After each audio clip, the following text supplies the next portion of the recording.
আজকে আমি আপনাদের সাথে শেয়ার করব একদমই ভালো লাগছিল না, তাই আমার জামাই আমার মন ভালো করার জন্য কি কি করলো। Hello everyone, welcome to my another blog. আশা করি তোমাদের কাছে আমার ভিডিওটি ভালো লাগবে, আর তোমরা যারা আমার চ্যানেলে নতুন প্লিজ আমার চ্যানেলটি সাবস্ক্রাইব করে দাও। আজকে সকাল থেকে কেন জানি একদমই ভালো লাগছিল না, বাসায় রান্না বান্নাও করি নাই, মানে আমার কিছুই ভালো লাগতেছে না, মনে হচ্ছে বন্দি বন্দি। হঠাৎ করেই যেহেতু রান্না বান্না করিনি, আমার হাজবেন্ড বলে চলো আজকে আমরা বাইরে খাওয়া দাওয়া করবো আর ঘুরেও আসবা, তোমারও ভালো লাগবে।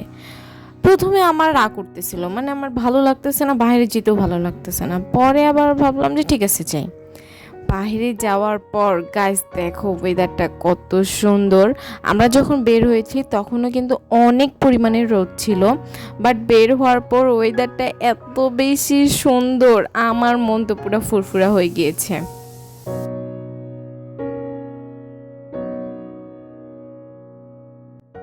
আর এখন আমরা যাচ্ছি ঘাটের ওই পারে, মানে এই পারে কোনো রেস্টুরেন্টে আমাদের খাওয়ার ইচ্ছে ছিল না, ওই পারের রেস্টুরেন্টে খাওয়ার ইচ্ছে ছিল, কারণ একবার আমি খেয়েছিলাম, আমার কাছে অনেক মজা লেগেছিল। আর এটা হচ্ছে নদীর মাঝখান থেকে আশেপাশের ভিউটা কত সুন্দর। তো ট্রলারটা অলরেডি এসে গিয়েছে, এখন আমরা সবাই নেমে যাব। নদীর এই দৃশ্যগুলো দেখতে আমার কাছে খুবই ভালো লাগে। আর খাওয়া দাওয়া করার সময় বেশি ফুটেজ নেওয়া হয়নি, যেহেতু বেবি আছে, অনেক ভেজাল খাওয়ার সময় ভিডিও করাটা। অলরেডি আমাদের খাওয়া দাওয়া ডান, এখন আমরা বের হয়ে গিয়েছি। তো আজকের ভিডিওটা এই পর্যন্তই, কেমন লাগলো অবশ্যই কমেন্ট করে যাবে।